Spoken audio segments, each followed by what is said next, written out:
হরি বল নিতাই গৌর হরি হরি বল বন্দেহং শ্রীগুর শ্রীযুত পদ কমলং শ্রীগুরুন বৈষ্ণবাংশ্চ শ্রীরূপং সাগ্রজাতং সহগণ রঘুনাথান্বিতং তং সজীবম সাদ্বৈতং সাবধূতং পরিজন সহিতং কৃষ্ণ চৈতন্য দেবম শ্রী রাধা কৃষ্ণ পাদান সহগণ ললিতান শ্রী বিশাখা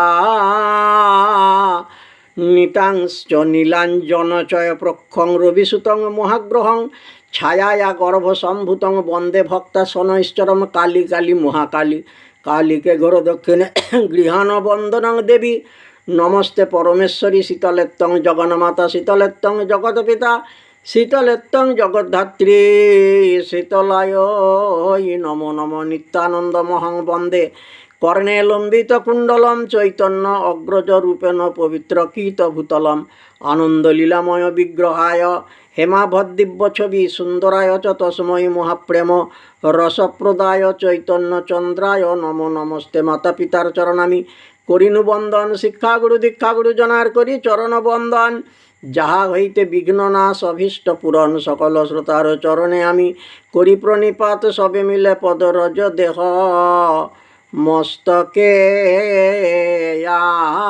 আমার হরি বল হরি বল হরি বল হরি বল ভজনিতাই গৌর রাধেশ্যাম জপ হরে কৃষ্ণ হরে রাম নিতাই গৌর রাধেশ্যাম জপ হরে কৃষ্ণ হরে রাম।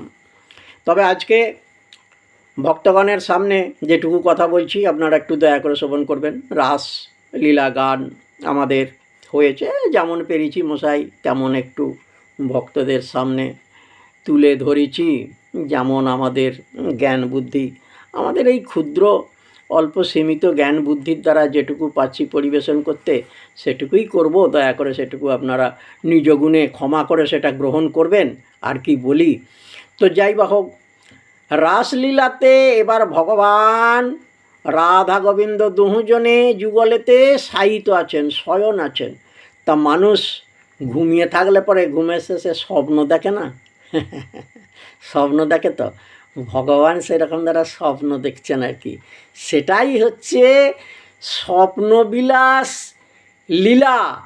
ভগবানের যেটা কথাবার্তা চাল চলন চলা বলা সেগুলোই হচ্ছে লীলা। মানুষের বেলায় খেলা, ভগবানের বেলায় হচ্ছে সেটা লীলা, এটা বলেই জানবেন। তাহলে আজকে অবস্থাটায় কি ঘটছে, ভগবান স্বপ্নে কি দেখলেন, আর এই স্বপ্ন লীলাটাই জানবেন যে গৌর আগমনের পূর্ব হেতু এটা।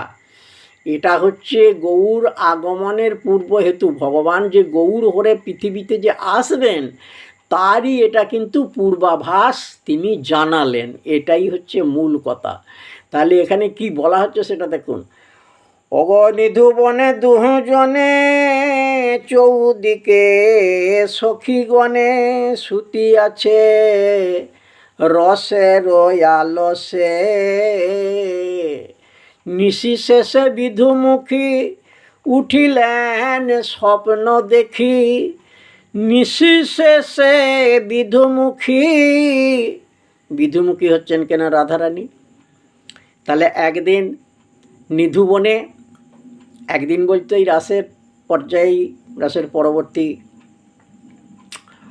অনুষ্ঠানেতেই কথাটা বলা হচ্ছে যে নিধুবনে দুজনে শায়িত আছেন। এর আগেকার পদেতে আমি যেটা ধরুন বলে দিয়েছি, রাস জাগরণে নিকুঞ্জ ভবনে এলুয়া অলস ভরে সুতল কিশোরী আপনা পাশরি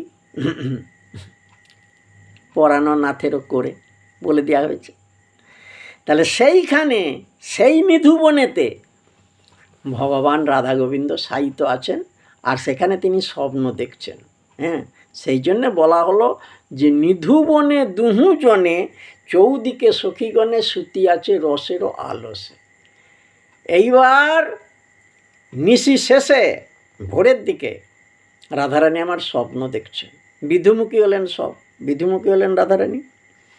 তাহলে নিশি শেষে বিধুমুখী উঠিলেন স্বপ্ন দেখি অগ কাঁদি কাঁদি বধূ পাশে। এবারে বলি উঠ উঠ প্রাণনাথ আমি কি হেরিলাম অকস্মাৎ। ওগো বলি উঠো উঠো প্রাণনাথ, কি হেরিলাম অকস্মাৎ। এক যুবা গৌর বরণ, এক যুবা গৌর বরণ। উঠো উঠো প্রাণনাথ, আমি কি হেরিলাম অকস্মাৎ। আমার কেন এমন বা হলো, আমি তোমা বিনে তো আরে কভুয়ান জানি না গো। হঠাৎ আমি এমন কেন স্বপ্ন দেখিলাম, আমি এমন স্বপ্ন দেখিলাম, এমন বিপরীত স্বপ্ন কেন দেখলাম। কহ কহ প্রাণনাথ, এমন বিপরীত স্বপ্ন কেন দেখলাম, এমন বিপরীত স্বপ্ন কেন দেখলাম।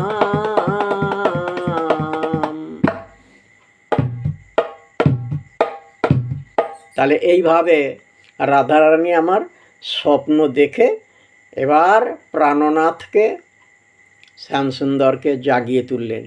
ওঠো ওঠো ওঠো ওঠো ওঠো ওঠো ওঠো। হ্যাঁ, কী হলো কী হলো কী হলো কী হলো কী হলো কী হলো বলতে বলতে ভাবের ঘোরে রাধারানী আমার